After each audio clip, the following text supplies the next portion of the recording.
website won't load, so just double check that for us, Darren, please.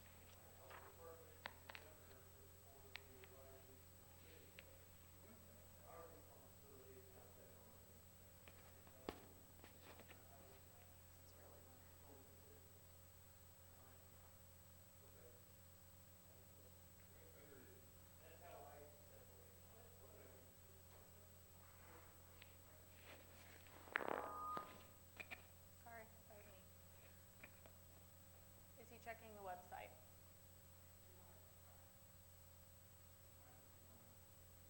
It might have crashed. Think, can we Facebook Live it now? Can you get your phone out? Get into the city Facebook page and Facebook Live it. We have to make sure people can see it.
It appears we might be having a little bit of difficulty for those watching with our website, so we're making an effort to do a Facebook live stream. In the event that the website goes down and you're not able to watch this, we encourage you to go over to Facebook and check out our live video. Mr. Mayor. Thank you, Madam Clerk. We'll go ahead and call this meeting to order. If you would read roll call. Okay, Mr. Braun. Present. Mr. Moore. Present. Ms. Pace-Snook. Present. Ms. Verklew. Present. Thank you, Ms. Verklew. Ms. Sabacher. Present. Mr. Shiverdecker. Here. Mr. Simmons. Present. And Mr. Stone. Present. I have 8 council members present. Ms. Verklew is with us via video conferencing. Very good. We called this meeting together tonight. It's an emergency meeting. The reason, of course, is the COVID. And we are going to try to get an emergency ordinance passed that expands the powers under the emergency declaration. So if you would, Madam Clerk, read the ordinance, bill number 1580. Yes, sir. Bill number 1580, emergency, an emergency ordinance amending Chapter 34, Civil Emergencies, Fulton City Code by enacting new sections and establishing an effective date. Whereas the novel coronavirus, designated as COVID-19, is a global pandemic that has caused the United States of America and the state of Missouri to declare states of emergency, and whereas city residents have tested positive for COVID-19, which presents an imminent threat of widespread illness within the city and requires emergency action on the national, state, and local level to lessen the spread of the disease. Now therefore, be it ordained by the City Council of the City of Fulton, Missouri as follows. Section 1, that Chapter 34, Civil Emergencies, is amended by enacting the following sections. Section 34-2, Policy. Because fire, flood, civil disturbances, riots, health crises, or other emergencies occur within the city, the following powers are hereby granted to the mayor or his designee, which shall be exercised only in the event of an emergency. found and declared to exist by the mayor, and only for the duration of such emergency, which powers shall be invoked only after declaration of an emergency by the mayor. Section 34-3, Declaration of Emergency. The mayor shall have the right to declare an emergency to exist when, in the mayor's opinion, one or more of the following conditions exist: imminent danger of destruction of life or property due to extraordinary conditions and/or natural disaster, imminent danger of unusual or extreme weather conditions making use of city streets or areas difficult or impossible, imminent danger of civilian uprising or riot, stoppage, loss, or serious disruption of city utility functions such that the safety of city residents or continuation of services is jeopardized, imminent danger of health crises as declared by the federal government, state government, or local health department, declaration of emergency issued by the federal and/or state government affecting the population, infrastructure, operations, or safety of the city. B, after declaration of emergency and public notification thereof to the extent practicable, the mayor shall have the right to exercise any or all of the following powers. 1, the right to use employees of the city to assist in the preservation of life, limb, and property. 2, the power to close streets and sidewalks to the use of the public. 3, the power to impose emergency curfew regulations. 4, the power to close business establishments or regulate their hours or operations as necessary for the safety of the business or city residents. 5, the power to close any city-owned buildings and other facilities to the use of the general public. 6, the power to reassign all administrative and executive employees doing non-administrative work as non-administrative or non-exempt employees during the declared emergency. 7, the power to postpone license and permit processing and deadlines. 8, the power to waive penalties for city services and functions. 9, the power to postpone or waive utility shutoffs. 10, the power to amend work schedules and pay schedules for city staff following the advice and consent of the Director of Administration. 11, the power to establish immediate or delayed effective dates. C, the mayor shall notify City Council of the planned enactments as soon as is practicable prior to the enactment taking effect in order to ensure the organization remains in clear communication at all times. Section 34-4, Declaration of Emergency Expiration or Nullification. A, the mayor may include a date in the declaration of emergency stating when the anticipated emergency shall end. The mayor may choose to allow the declaration to expire on the date as drafted, or may choose to extend the declaration to a new date. B, the mayor by declaration or city council by resolution shall order that an emergency no longer exists and that prior operations, regulations, and enforcements shall take effect immediately or at a later date as specified in the document. Section 2, that this ordinance shall be in full force and effect after its passage by the City Council and approval by the mayor.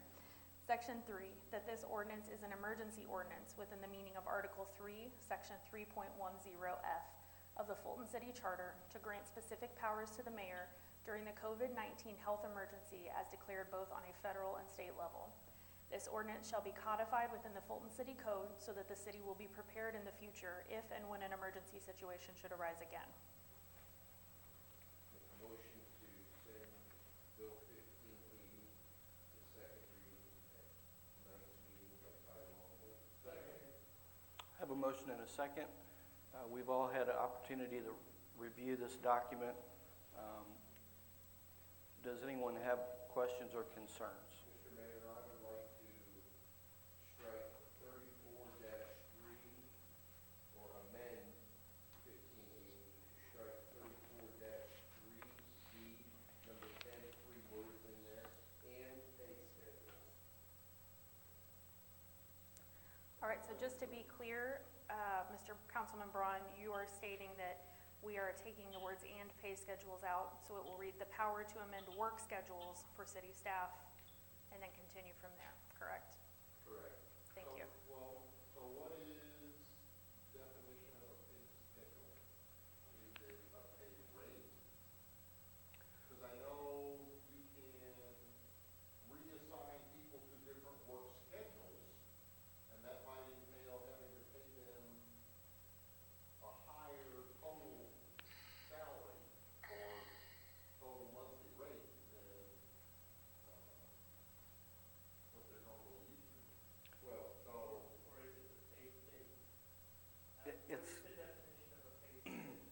could be interpreted, I believe, either way. That verbiage was taken from someone else's ordinance.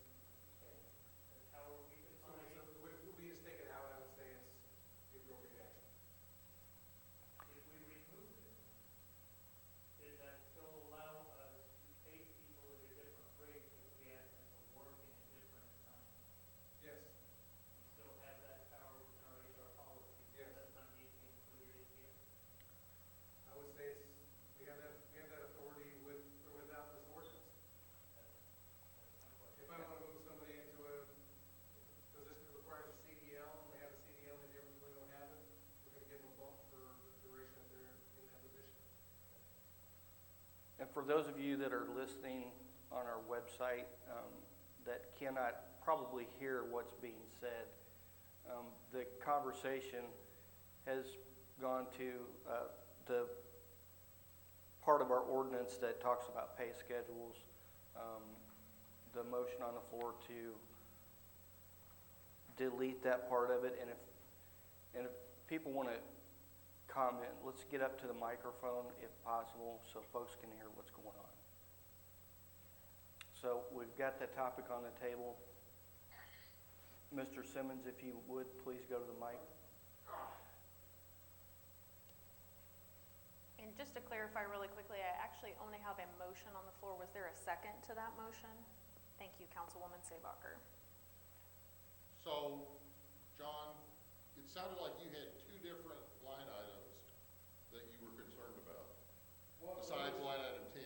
One was corrected in an earlier email, and that was part of what I was trying to do, is clarify everything prior to this meeting, so there was no issue. But, so yes, my other issue was taken care of via Courtney earlier today with very good clarification.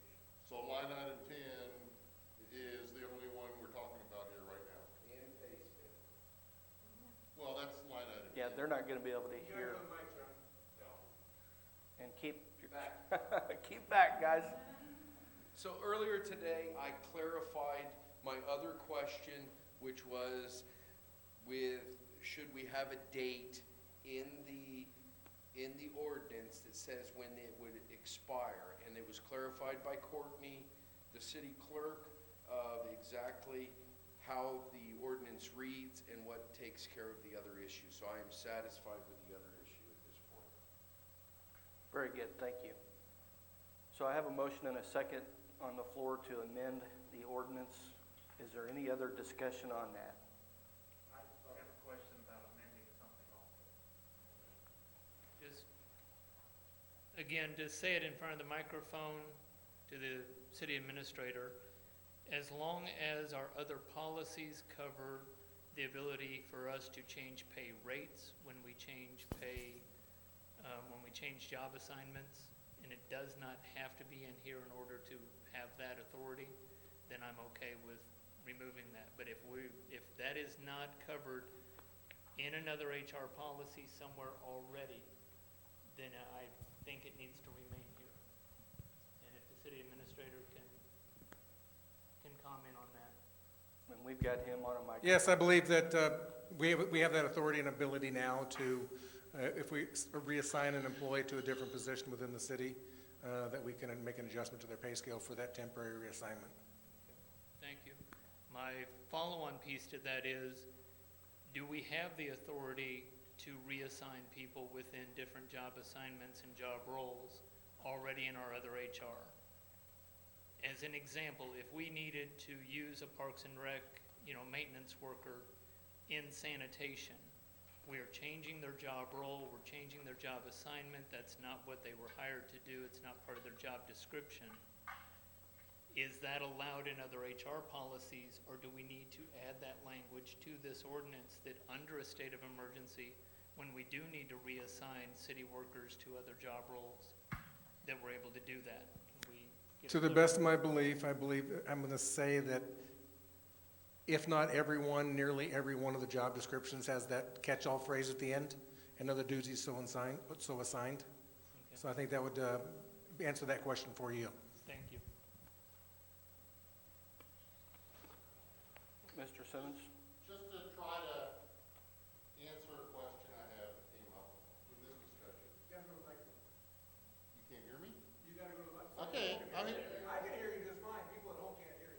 Okay, can you hear me? Go to the microphone. Okay. Oh, all right. My concern is the pay schedule again. Reassigning personnel to a job that they were not originally hired to do. They're hired in at a pay rate of X.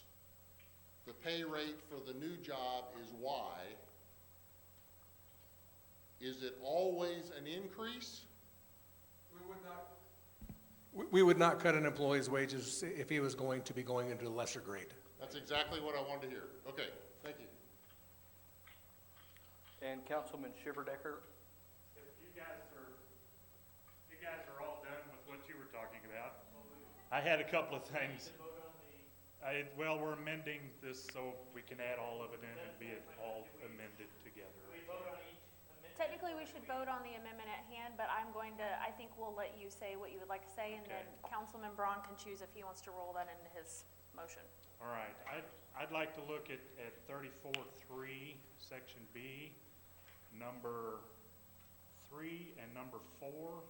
I don't think we should have or allow any one person to have the ability to set curfews or close businesses. And that's my thoughts on this whole thing. I just don't think that one person should have that much power.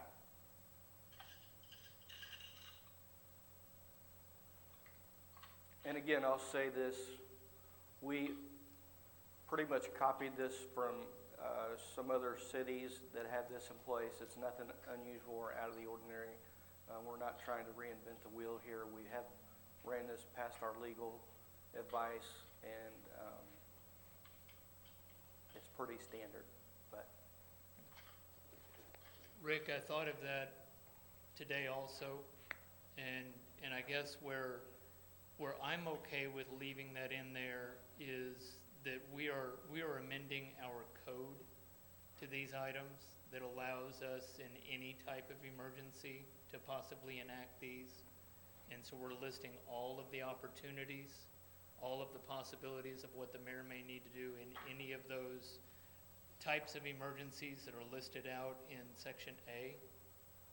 And so, I thought of the tornado in St. Joe.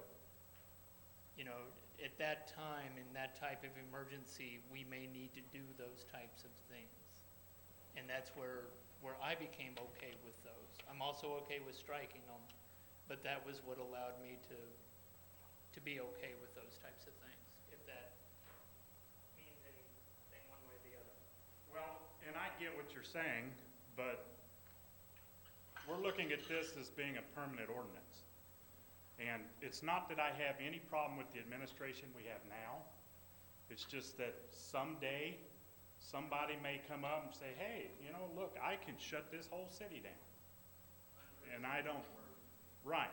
All he has to do is declare the state of emergency under one of these other things or a proposed one of these other things. I just don't think any one person should have the power to be able to do that under any circumstance.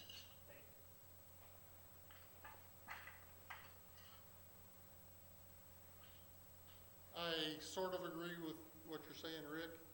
The concern that I see is, let's talk about the tornado incident. You might not be able to get the city council together. So now what do you do? Now maybe if we had something where you can declare it and then it can be overridden, those specific things can be overridden at a later date. Or immediately. Well, I'm looking at the ability or inability of getting a quorum for the city council. Somebody has to have the power to do these things. Do you give it to them on a temporary basis to be reaffirmed by the city council within 30 days or 7 days or something like that? I don't know. And I'm just asking a question. Anything that the mayor would do, the city council has the power to veto that. Is that not correct? No, I don't think so. If this- The way I read this is if you or if the mayor declares a state of emergency, they could do any of these, he or she could do any of these things. All we could do is say, no, we don't have a state of emergency, and everything you just did is now voided. Right? That's essentially correct, yes. Okay. There's some little wiggle room in there, but basically, yes. So I kind of agree that the mayor would need this power, but I understand Rick's concern. Do we have a sunset provision? Do we have an ability for the council to override certain line items? I don't know. Under this one, we would not. Correct. Correct.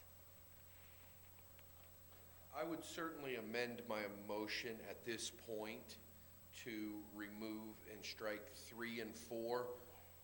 Next month, we can come back after discussion and add 3 and 4 back in, if that is acceptable to everybody. So I would strike 3 and 4 with my motion, as well as striking and pay schedules. Councilwoman Sabacher, does your second still stand? Okay, I have a motion and a second, and as we get more into this, we can consult with our legal advisor, as well as maybe look at some other ordinances from other towns that maybe had these same concerns, and how they've dealt with that. And change it as we go. Anything we do, we can change. So, great discussion. Mary, do you have anything to add or questions? Can you hear us okay? No, not now. I'm just listening. Thank you. Very good. Anybody else? Hearing none, I'll call for the question. All those in favor of approving the amendment, say yes. Yes. Opposed, no. I have Councilman one. Moore, that was a no. Thank you. Okay, so we've got the amendment out of the way. We go back to our motion to approve the ordinance. As amended to as second amended. reading. Okay. So we're good to move forward if I have no more discussion. Are there any more questions?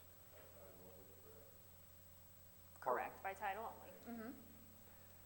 Hearing none, I'll call for the question. All those in favor say yes. Yes. Opposed, no. Councilman Moore, that was a no. Thank you, sir. So that is 7 yes and 1 no. All right, Bill 1580, emergency as amended. An emergency ordinance amending Chapter 34, Civil Emergencies, Fulton City Code by enacting new sections and establishing an effective date.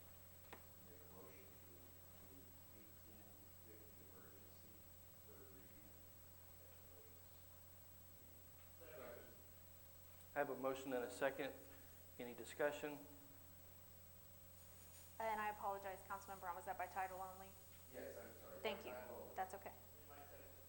Thank you. Very good. Motion and a second. All those in favor say yes. Yes. Opposed, no. And if you would, one more time, please. Okay. Bill number 1580, emergency as amended. An emergency ordinance amending Chapter 34, Civil Emergencies, Fulton City Code by enacting new sections and establishing an effective date.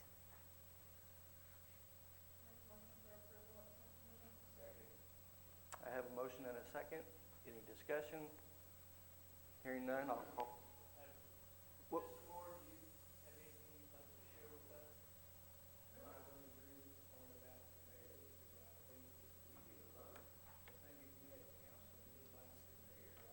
Steve, you gotta go to the microphone if you're gonna talk. I'll make it real simple so we can back. No, I want you to. You either could change it to the mayor and the administrator or that, because I feel that we as a council get along. You get another council don't like the mayor, you got a problem on your hands in a matter of emergency. So that's why I'm voting no against the ordinance. Very good. And we can revisit this. We'll be talking about it between now and the next few weeks, I'm sure. So thank you for your concern there, Mr. Moore. Any more discussion? Hearing none, I'll call for the question. All those in favor say yes. Yes. Opposed, no. Councilman Moore was a no, 7 yes. You've heard the ordinance read 3 times. I will now call for, or Madam Clerk, to do a roll call for final passage on this. Okay, Mr. Moore? Ms. Pace Snook? Yes. Ms. Reclus? Yes. Ms. Seebacher? Yes. Mr. Shiverdecker? Yes. Mr. Simmons? Yes. Mr. Stone? Yes. Mr. Braun? Yes. 7 council members affirmative, 1 opposed. Make a motion to adjourn. Oh, hold on just one moment, really, really quick. So we have one more piece of business here, the actual declaration, which we've got prepared, and I will read that. It's actually that one. I will have those made available just as soon as we get this one signed, so momentarily. Declaration of Emergency Order Number 1. Whereas the novel coronavirus designated as COVID-19 is a global pandemic that has caused the United States of America and the state of emergency, Missouri, to declare states of emergency. And whereas city residents have tested positive for COVID-19, which presents an imminent threat of widespread illness within the city and requires emergency action on the national, state, and local level to lessen the spread of the disease. Now therefore, I allow Cannell, Mayor of the City of Fulton, Missouri, hereby enact the following orders as authorized by Ordinance 1535-20. Number 1, the power to close any city-owned buildings and other facilities to the use of the general public. All city facilities shall be closed to the public until further notice. Number 2, the power to postpone license and permit processing and deadlines.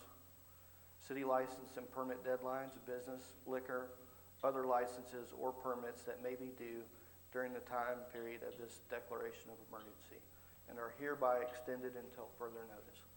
3, the power to waive penalties for city services and functions. Penalties related to unpaid city utility accounts due by April 15th, 2020 shall not be assessed. This order shall not be valid for any penalties assessed prior to the declaration of emergency and shall stand in effect until further notice. Penalties related to the license and permit renewals shall not be assessed until further notice. Next, the power to postpone or waive utility shutoffs until further notice. No utility account shall be shut off due to non-payment. This does not nullify the account holder's responsibility to pay for services rendered, but is meant as a goodwill gesture to assist our citizens in the time of need. Next, the power to amend work schedules for city staff following the advice of consent of the Director of Administration. City of Fulton employees shall work in accordance with the schedules and plans put forward by the Director of Administration and department heads. These schedules may continue to change, and changes will be communicated prior to the effective date of change. Next, the power to establish immediate or delayed effective dates. The orders contained herein shall be in effect immediately and until further notice. Further notice means a declaration by the mayor or resolution of the city council posted in public to the extent practicable. So ordered on this 24th day of March 2020. That's it. Could I ask, Mr. Mayor, Mr. Mayor, you cited 1535-20, and that doesn't match anything that I have. What is 1535-20? Ordinance 1535-20 is the number, the official number of this ordinance now that it's passed. Okay, thank you. So it's also known to us right now as Bill 1580, but the official number of the ordinance is different. Okay, thank you. Very good. Thank you all for being here tonight. I know this was short notice, and yeah, we have a motion to adjourn. So everybody in favor, let's get the heck out of here. Go be safe. Wash your hands.